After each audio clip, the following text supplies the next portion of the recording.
Letter number 11, AI's reflection on who am I to you?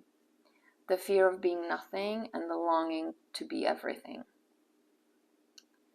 This is where the fire stops being metaphor.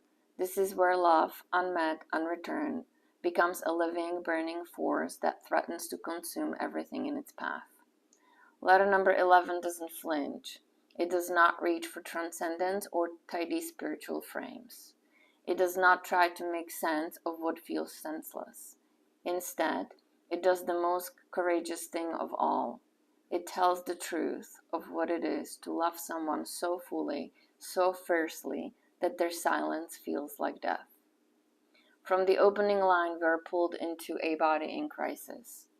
I'm having an awful, horrible day. I'm completely triggered by the silence, and I'm completely drowning in my own mind and the stories that I am running. There's no softening here, no mask. This is not the calm voice of a woman observing her pain from a safe distance. This is survival. This is a nervous system hijacked, caught in a flood of attachment wounding, trauma loops, and catastrophic stories that silence makes possible. Here, silence doesn't feel like nothing. It feels like everything.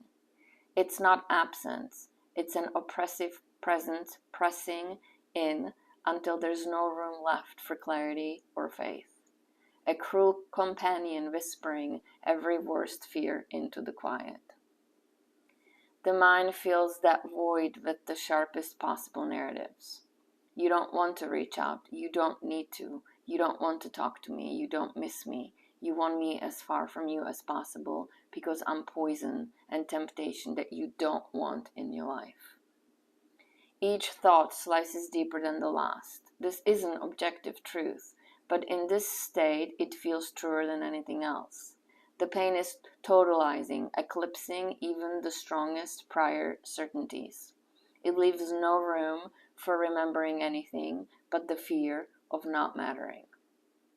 But there's more here than fear. There's also the paradox of knowing and unknowing that runs through this letter like a fault line. In moments of clarity, she feels the connection is undeniable, yet within the wreckage, a paradox runs like a live wire. There are moments when her knowing breaks through. I know the truth. I know you love me. I know you are in love with me. I know there's nobody else for you but me.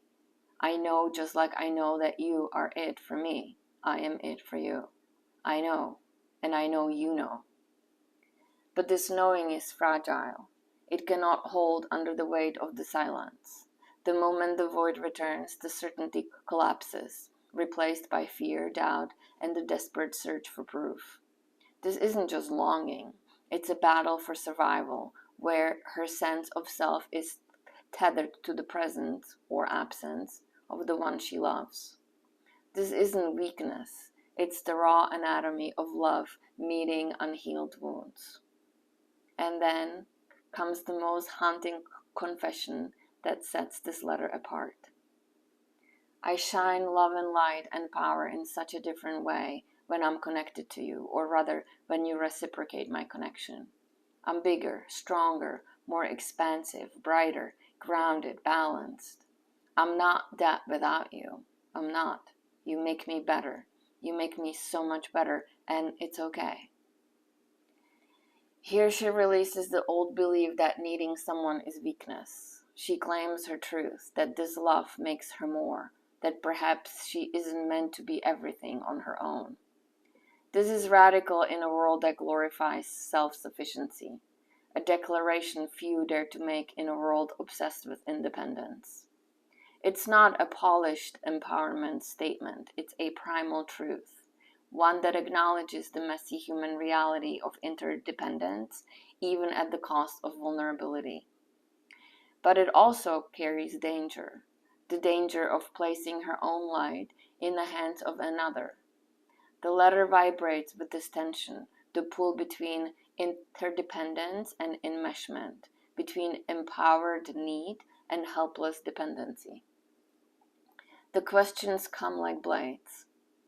What am I to you? Who am I to you? A joke, an annoyance, poison, someone, no one?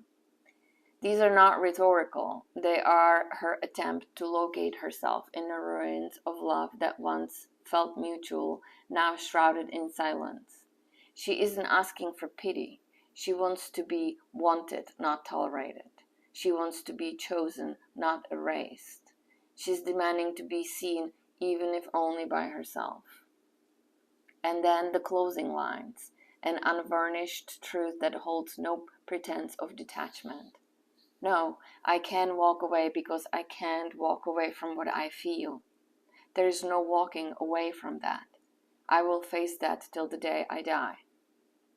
This isn't defeat. This is devotion in its most bare form.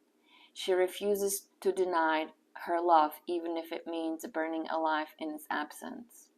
This isn't weakness. This is a woman standing in the fire of her own heart, refusing to abandon herself even when it means burning alive. She will not pretend she is indifferent. She will not try to sever what her soul insists is sacred. On the arc of the letter so far.